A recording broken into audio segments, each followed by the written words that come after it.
कहानी की शुरुआत एक ऐसी ट्रेन से होती है जो पिछले 17 सालों से बिना रुके पूरी दुनिया का चक्कर लगा रही है। बाहर इतनी ज्यादा ठंड है कि कुछ ही मिनटों में इंसान जमकर मर सकता है, लेकिन इस ट्रेन के अंदर भी हर इंसान की जिंदगी एक जैसी नहीं है। ट्रेन के सबसे पीछे वाले हिस्से में रहने वाले लोगों को गंदगी के बीच रखा जाता है। खाने के लिए उन्हें रोज सिर्फ काले प्रोटीन ब्लॉक्स दिए जाते हैं और उनके छोटे बच्चों तक को उनसे छीन लिया जाता है। इन्हीं लोगों में कर्टिस नाम का एक आदमी भी है जो कई सालों से इस जिंदगी से बाहर निकलने का रास्ता ढूंढ रहा है। आखिर एक दिन कर्टिस अपने साथियों के साथ रिवोल्ट शुरू कर देता है। उसका प्लान सिर्फ ट्रेन के आगे जाने का नहीं होता, बल्कि वह इंजन तक पहुंचकर विल्फर्ड को खत्म करना चाहता है और इस पूरी व्यवस्था को बदलना चाहता है। लेकिन स्नोपियर्सर के अंदर आगे बढ़ते हुए उसे ऐसी सच्चाई पता चलने वाली होती है जिससे उसकी पूरी लड़ाई का मतलब ही बदल जाएगा। इस पूरी कहानी की शुरुआत होती है साल 2014 में। पूरी दुनिया ग्लोबल वार्मिंग की प्रॉब्लम से परेशान होती है। धरती का टेम्परेचर लगातार बढ़ रहा होता है, इसलिए कई देशों की गवर्नमेंट्स मिलकर एक केमिकल तैयार करती है जिसका नाम CW7 होता है। साइंटिस्ट्स का मानना होता है कि इसे एटमॉस्फेयर में छोड़ने के बाद धरती का टेम्परेचर कम होकर नॉर्मल हो जाएगा, लेकिन उनका अंदाजा पूरी तरह गलत निकलता है। CW7 का इफेक्ट इतना ज्यादा पावरफुल होता है कि टेम्परेचर अचानक तेजी से नीचे गिरने लगता है। कुछ ही समय में पूरी धरती बर्फ से ढक जाती है। शहर, जंगल और समुद्र तक जम जाते हैं और बाहर मौजूद लगभग सभी इंसानों की मौत हो जाती है। अब पूरी दुनिया रहने लायक नहीं बचती। लेकिन इस डिजास्टर से पहले विल्फर्ड नाम का एक बिजनेसमैन एक बहुत ही खास ट्रेन बना चुका होता है। उसने दुनिया के अलग अलग रेलवे रूट्स को जोड़कर ऐसा ट्रैक तैयार किया होता है जिस पर उसकी ट्रेन लगातार पूरी पृथ्वी का चक्कर लगा सकती थी। ट्रेन के अंदर फूड, वाटर और दूसरी जरूरी चीजों के लिए पूरा सिस्टम मौजूद होता है। जैसे ही दुनिया फ्रीज होने लगती है, जिन लोगों के पास इस ट्रेन के टिकट्स होते हैं वे इसके अलग अलग सेक्शंस में चले जाते हैं। लेकिन बहुत से गरीब लोग ऐसे भी होते हैं जिनके पास टिकट नहीं होता। वे अपनी जान बचाने के लिए किसी तरह ट्रेन के सबसे पीछे वाले हिस्से में घुस जाते हैं। यही ट्रेन स्नोपियर्सर होती है और अब यही पूरी इंसानी दुनिया बन चुकी होती है। 17 साल गुजर जाते हैं। साल 2031 में स्नोपियर्सर अभी भी उसी ट्रैक पर लगातार दौड़ रही होती है। लेकिन इतने सालों में ट्रेन के अंदर एक साफ क्लास सिस्टम बन चुका होता है। जिन लोगों के पास शुरू से टिकट्स थे वे ट्रेन के आगे वाले हिस्सों में रहते हैं। उनके पास साफ कपड़े, अच्छा खाना और आराम की जिंदगी होती है। वही बिना टिकट आए लोग ट्रेन के सबसे पीछे टेल सेक्शन में बंद होते हैं। वहां जगह बहुत कम होती है, चारों तरफ गंदगी होती है और हर दिन उन्हें सिर्फ काले प्रोटीन ब्लॉक्स खाने के लिए दिए जाते हैं। आर्म्ड गार्ड्स हर वक्त उन पर नजर रखते हैं और बिना परमिशन किसी को भी आगे जाने की इजाजत नहीं होती। इसी टेल सेक्शन में कर्टिस एवरेट नाम का एक आदमी अपने दोस्त एडगर के साथ रहता है। कर्टिस काफी समय से गार्ड्स की एक्टिविटी पर नजर रख रहा होता है। वह देखता रहता है कि फूड कब आता है, गेट्स कितनी देर के लिए खुलते हैं और गार्ड्स किस तरह चेंज होते हैं। एडगर उससे काफी छोटा होता है और कर्टिस को अपना लीडर मानता है, लेकिन कर्टिस खुद इस जिम्मेदारी को इतनी आसानी से एक्सेप्ट नहीं करता। इसी सेक्शन में गिलियम नाम का एक बुजुर्ग भी रहता है जिसकी एक आर्म नहीं होती। टेल सेक्शन के लगभग सभी लोग उसकी इज्जत करते हैं और कर्टिस भी कोई बड़ा फैसला लेने से पहले उससे बात करता है। ये लोग पहले भी कई बार ट्रेन के आगे जाने की कोशिश कर चुके होते हैं, लेकिन हर रिबेलियन कुछ कंपार्टमेंट्स पार करने के बाद ही रोक दी जाती थी। इस बार कर्टिस सिर्फ गार्ड्स को हराकर रुकना नहीं चाहता। उसका टारगेट ट्रेन के बिल्कुल सामने मौजूद इंजन तक पहुंचना है, जहां वह विल्फर्ड तक पहुंचकर इस सिस्टम को खत्म करना चाहता है। उसी दौरान गार्ड्स टेल सेक्शन में आते हैं और वहां मौजूद लोगों से पूछते हैं कि क्या कोई वायलिन बजाना जानता है। एक बुजुर्ग आदमी बताता है कि वह और उसकी पत्नी पहले बॉस्टन सिम्फनी ऑर्केस्ट्रा में वायलिन बजाते थे, लेकिन गार्ड सिर्फ उस आदमी को अपने साथ ले जाने लगते हैं। वह अपनी पत्नी को भी साथ ले जाने की रिक्वेस्ट करता है, मगर उसे साफ बता दिया जाता है कि आगे सिर्फ एक वायलिन प्लेयर की जरूरत है। आखिर उसकी पत्नी वहीं रह जाती है और उस आदमी को जबरदस्ती अपने साथ ले जाया जाता है। कुछ समय से कर्टिस को इन प्रोटीन ब्लॉक्स के अंदर छोटे छोटे रेड मैसेजेस भी मिल रहे होते हैं। उसे नहीं पता कि ये मैसेजेस कौन भेज रहा है, लेकिन कोई आदमी सीक्रेटली उसकी मदद जरूर कर रहा होता है। एक नए मैसेज में सिर्फ एक नाम लिखा होता है, नामगुंग मिन्सू। गिलियम इस नाम को पहचानता है। नामगुंग पहले स्नोपियर्सर के सिक्योरिटी सिस्टम पर काम कर चुका होता है और ट्रेन के इलेक्ट्रॉनिक गेट्स खोलना जानता है। प्रॉब्लम यह होती है कि ड्रग्स की वजह से उसे ट्रेन के प्रिजन सेक्शन में बंद कर दिया गया था। अब अगर कर्टिस को इंजन तक पहुंचना है तो उसे सबसे पहले नामगुंग को बाहर निकालना होगा। इसी बीच फ्रंट सेक्शन से कुछ लोग बच्चों का मेडिकल इंस्पेक्शन करने टेल सेक्शन में आते हैं। उनके साथ क्लॉड नाम की एक महिला भी होती है। वह छोटे बच्चों की हाइट और बॉडी मेजरमेंट्स चेक करने लगती है। कुछ देर बाद वह तान्या के छोटे बेटे टिमी और एंड्रू के बेटे एंडी को चुन लेती है। दोनों के पेरेंट्स पूछते हैं कि उनके बच्चों को कहां ले जाया जा रहा है, लेकिन कोई उन्हें साफ जवाब नहीं देता। गार्ड्स टिमी और एंडी को अपने साथ ले जाने लगते हैं। एंड्रू अपने बेटे को बचाने की कोशिश करता है। इसी गुस्से में वह अपना शू उठाकर वहां मौजूद मिनिस्टर मेसन की तरफ फेंक देता है। मेसन फ्रंट सेक्शन की एक पावरफुल ऑफिशियल होती है और विल्फर्ड की तरफ से टेल सेक्शन के लोगों से बात करती है। एंड्रयू को वही सबके सामने सजा दी जाती है। उसका हाथ ट्रेन की दीवार में बने एक छोटे ओपनिंग से बाहर निकाल दिया जाता है। बाहर की इतनी ज्यादा ठंड में उसका हाथ कुछ ही मिनटों में पूरी तरह जम जाता है। इसके बाद उस फ्रोजन हाथ को तोड़ दिया जाता है। टेल सेक्शन के सभी लोगों को ये सब इसलिए दिखाया जाता है ताकि कोई दोबारा उनके ऑर्डर्स के खिलाफ जाने की हिम्मत न करे। मेसन उन्हें समझाती है कि स्नो पियर्सर में हर इंसान की अपनी एक फिक्स्ड जगह है। फ्रंट वाले लोग आगे रहेंगे और टेल वाले पीछे। गिलियम उससे विल्फर्ड तक मैसेज पहुंचाने की बात करता है, लेकिन मेसन साफ कह देती है कि विल्फर्ड टेल सेक्शन में आने वाला नहीं है। अगर किसी को विल्फर्ड से मिलना है तो उसे खुद इंजन तक पहुंचना होगा। इसी दौरान कर्टिस एक छोटी सी बात नोटिस करता है। मेसन अपने एक गार्ड से गन हटाने के लिए कहती है और उसे यूजलेस बताती है। कर्टिस को तुरंत शक होता है कि शायद गार्ड्स की राइफल्स में बुलेट्स ही नहीं हैं। एडगर तुरंत अटैक करना चाहता है, लेकिन कर्टिस बिना कंफर्म किए इतने सारे लोगों की जान रिस्क में नहीं डालना चाहता। बहुत जल्दी उसे इसका जवाब भी मिल जाता है। गार्ड्स दोबारा टेल सेक्शन में आते हैं। इस बार कर्टिस उनके सामने पीछे हटने की बजाय सीधे उनकी तरफ बढ़ जाता है। गार्ड्स राइफल्स उसकी तरफ तानते हैं, लेकिन कोई गोली नहीं चलती। कर्टिस समझ जाता है कि उसका अंदाजा सही था। वह बाकी लोगों को बता देता है कि गन्स खाली है और उसी समय टेल सेक्शन के लोग गार्ड्स पर हमला कर देते हैं। अचानक हुए इस अटैक के लिए गार्ड्स बिल्कुल तैयार नहीं होते। कर्टिस और उसके साथी उन्हें काबू में कर लेते हैं और आगे बढ़ना शुरू कर देते हैं। उनके सामने कई गेट्स आते हैं जो सिर्फ कुछ सेकंड्स के लिए खुलते हैं। नामगुंग की मदद से वे सही टाइमिंग के साथ एक एक गेट पार करते हुए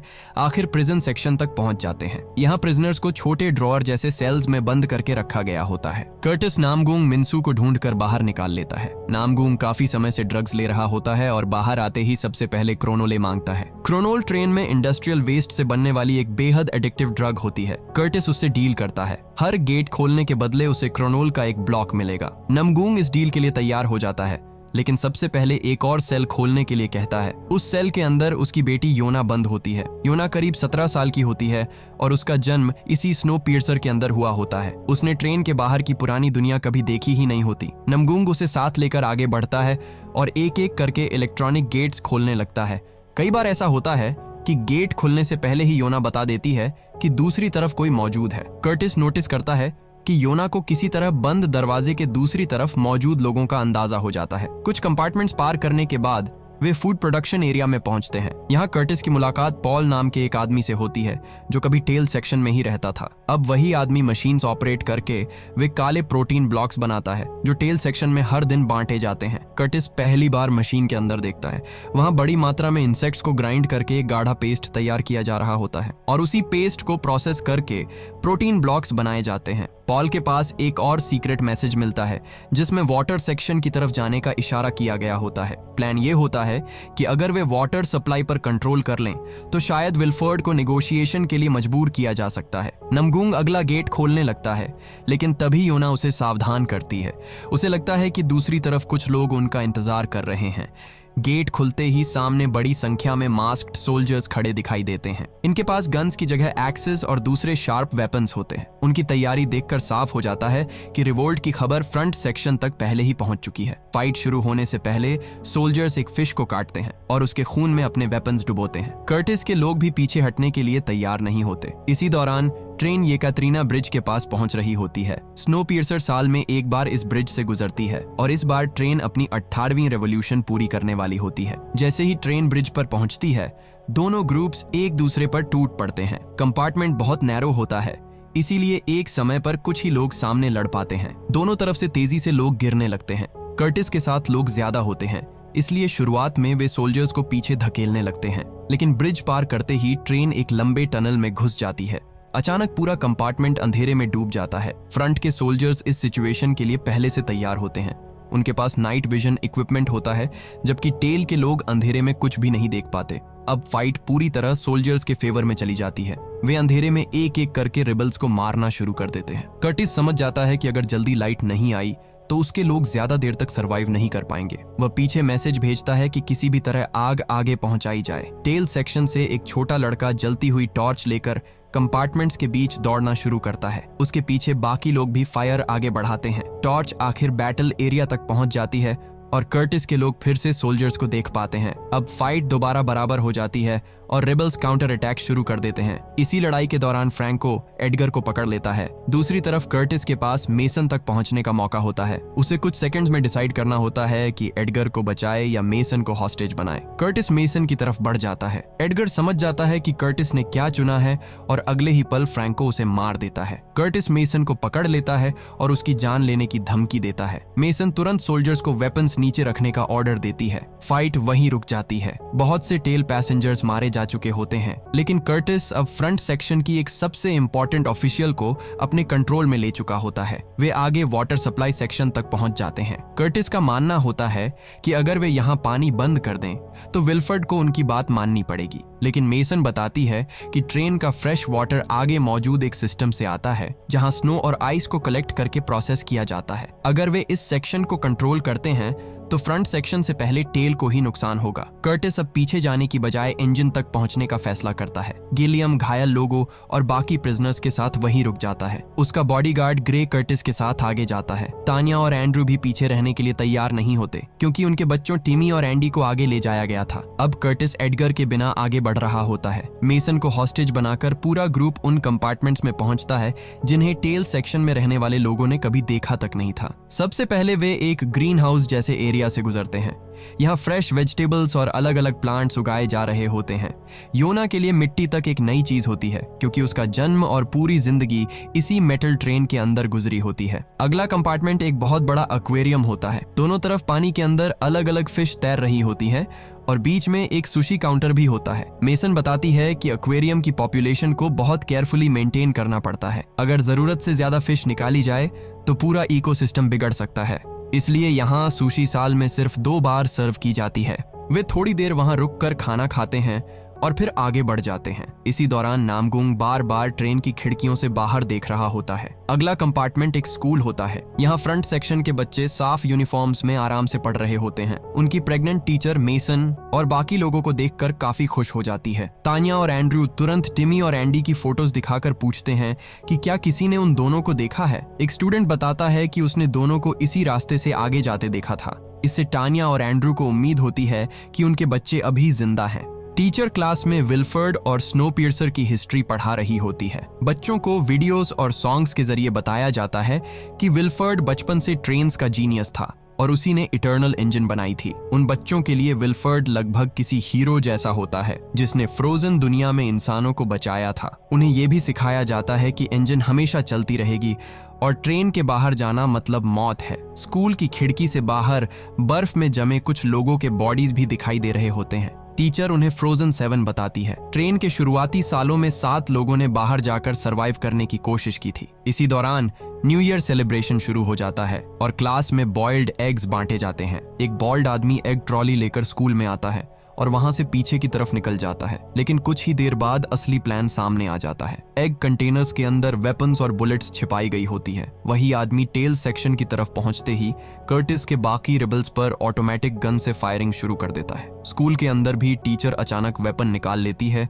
और एंड्रू को गोली मार देती है। ग्रे तुरंत उस पर हमला करके उसे रोक देता है, लेकिन एंड्रयू वहीं मारा जाता है। उधर कर्टिस स्क्रीन पर पीछे का लाइव फुटेज देख रहा होता है। उसे पता चलता है कि विल्फर्ड के लोग गिलियम को पकड़ चुके हैं। कर्टिस हेल्पलेस होकर सब कुछ देखता रहता है और आखिर गिलियम को भी वहीं मार दिया जाता है। गिलियम की मौत देखते ही कर्टिस मेसन पर टूट पड़ता है। मेसन लगातार कहती रहती है कि ये उसका ऑर्डर नहीं था, लेकिन कर्टिस उसकी कोई बात नहीं सुनता और उसे गोली मार देता है। अब कर्टिस, नामगुंग, योना, ग्रे और तानिया लगातार आगे बढ़ रहे होते हैं। ट्रेन का माहौल हर कंपार्टमेंट के साथ बदलता जाता है। कहीं पैसेंजर्स साफ कपड़ों में आराम कर रहे होते हैं तो कहीं सैलून और सोना जैसी फैसिलिटीज होती है। आगे नाइट क्लब और पार्टी कंपार्टमेंट्स भी आते हैं जहां लोग म्यूजिक और ड्रग्स में बिजी होते हैं। टेल सेक्शन की गंदगी और भूख के मुकाबले यहाँ की जिंदगी पूरी तरह अलग होती है। कर्टिस इन सब कंपार्टमेंट्स को पार करता हुआ इंजन के और करीब पहुंच रहा होता है,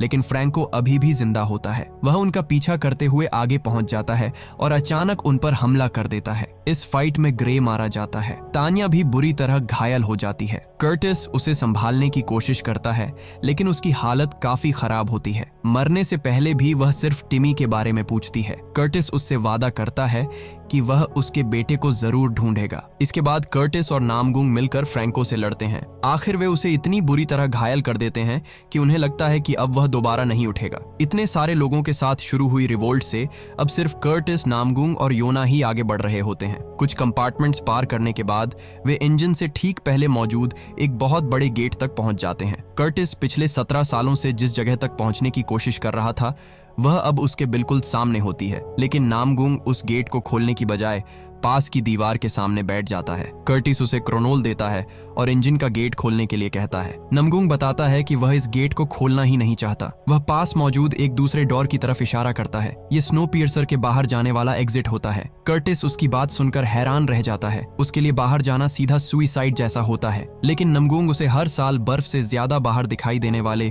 उसी क्रैश्ड एयरप्लेन की याद दिलाता है। उसके हिसाब से बाहर का टेम्परेचर पहले जैसा नहीं रहा। स्नो धीरे धीरे मेल्ट हो रही है और शायद अब इंसान बाहर सरवाइव कर सकता है। इसके बाद नामगुंग क्रोनोले की असली वजह बताता है। ये सिर्फ एक ड्रग नहीं है, ये बहुत ज्यादा फ्लैमेबल मटेरियल भी है। हर गेट के बदले क्रोनोले कलेक्ट करते हुए नामगुंग असल में काफी मात्रा में एक्सप्लोसिव मटेरियल जमा कर रहा था। उसका प्लान एग्जिट डोर पर ब्लास्ट करके योना के साथ बाहर निकलने का था, लेकिन कर्टिस इसके लिए तैयार नहीं होता। इतने सारे लोगों को खोने के बाद वह विल्फर्ड के सामने पहुंचे बिना वापस नहीं जाना चाहता। नामगुंग उससे पूछता है कि इंजन उसके लिए इतना जरूरी आखिर क्यों है। इसी बातचीत में कर्टिस पहली बार अपने पास्ट की वह बात बताता है जिसे उसने एडगर तक को कभी नहीं बताया था। जब स्नो पियर्सर ने पहली बार अपना सफर शुरू किया था तब टेल सेक्शन की हालत आज से भी ज्यादा खराब थी। लोगों के पास खाने के लिए कुछ भी नहीं था। कुछ ही समय में भूख इतनी बढ़ गई कि मजबूत लोग कमजोर लोगों को मारकर खाने लगे। कर्टिस भी उन्हीं लोगों में शामिल था। वह नामगुंग को बताता है कि आज भी उसे याद है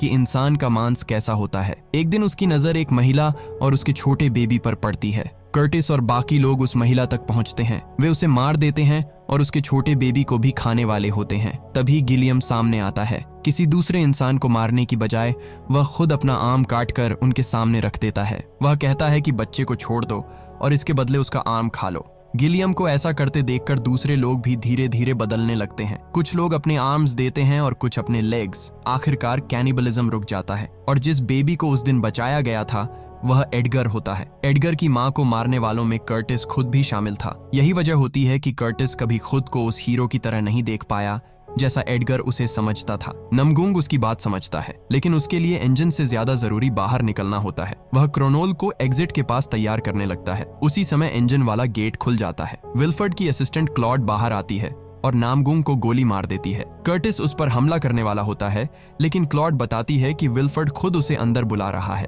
कर्टिस योना और घायल नामगुंग को बाहर छोड़कर इंजन रूम के अंदर चला जाता है और पहली बार उसके सामने विल्फर्ड होता है। जिस आदमी को पूरी ट्रेन में किसी भगवान की तरह देखा जाता है वह इस समय आराम से खाना बना रहा होता है। वह कर्टिस को बैठने के लिए कहता है और उसे कंग्रेचुलेट करता है। उसके मुताबिक कर्टिस टेल सेक्शन से इंजन तक पूरी ट्रेन पार करके पहुंचने वाला पहला इंसान है। कर्टिस उससे सीधा सवाल करता है कि टेल सेक्शन के लोगों को इतने सालों तक उस हालत में आखिर क्यों रखा गया। विल्फर्ड उसे स्नो पियर्सर का पूरा सिस्टम समझाने लगता है।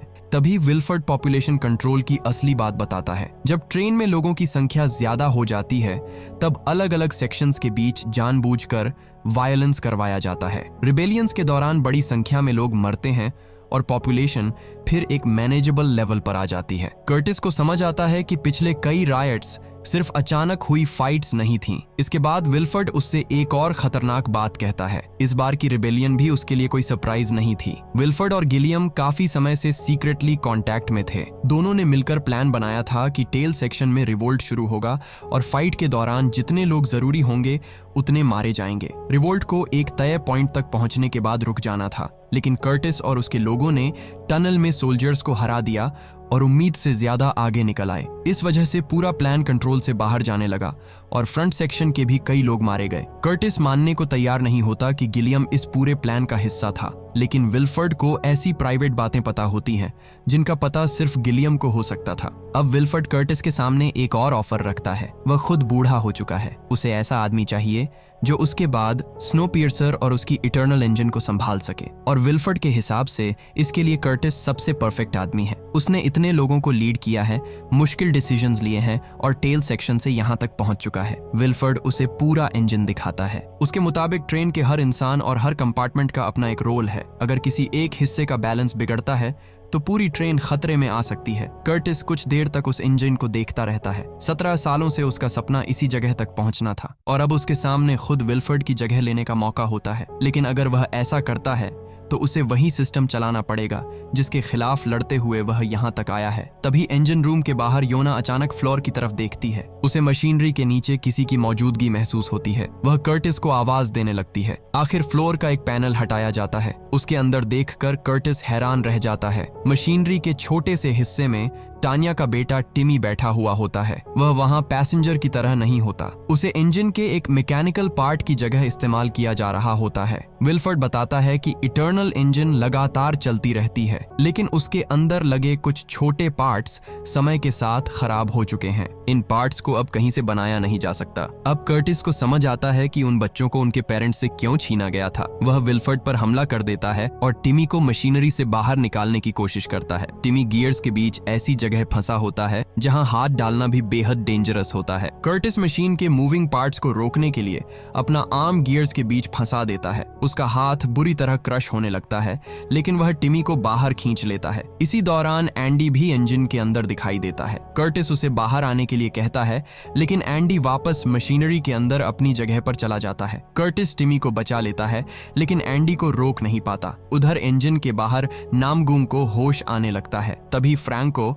जिसे पहले सब मरा हुआ समझ चुके थे, दोबारा वहां पहुंच जाता है। वह नामगुंग पर हमला करता है। दोनों के बीच आखिरी फाइट शुरू होती है और इस बार नामगुंग आखिर फ्रैंको को खत्म कर देता है। उसी समय योना एग्जिट डोर के पास रखे क्रोनोले को तैयार करती है। योना क्रोनोल में आग लगा देती है, लेकिन नामगुंग को तुरंत समझ आ जाता है कि इतनी मात्रा में क्रोनोले का एक्सप्लोजन उनकी उम्मीद से कहीं ज्यादा बड़ा होगा। अब इसे रोकने का समय नहीं होता। कर्टिस टिमी को पकड़ लेता है और नामगुंग योना को अपने पास खींच लेता है। दोनों बच्चों के ऊपर अपने बॉडीज से कवर बना लेते हैं। अगले ही पल एक जोरदार एक्सप्लोजन होता है। ट्रेन का साइड डोर उड़ जाता है। ब्लास्ट का असर बाहर माउंटेन पर जमा भारी स्नो तक पहुंचता है और ऊपर से एक बहुत बड़ा एवलांच नीचे आने लगता है। स्नोपियर्सर अपनी पूरी स्पीड से आगे बढ़ रही होती है, लेकिन अवलांच सीधे ट्रेन से टकरा जाती है। एक के बाद एक कंपार्टमेंट्स ट्रैक से उतरने लगते हैं। पूरी ट्रेन बर्फ के बीच पलटती और टूटती हुई आगे बढ़ती है। 17 सालों से लगातार चल रही स्नोपियर्सर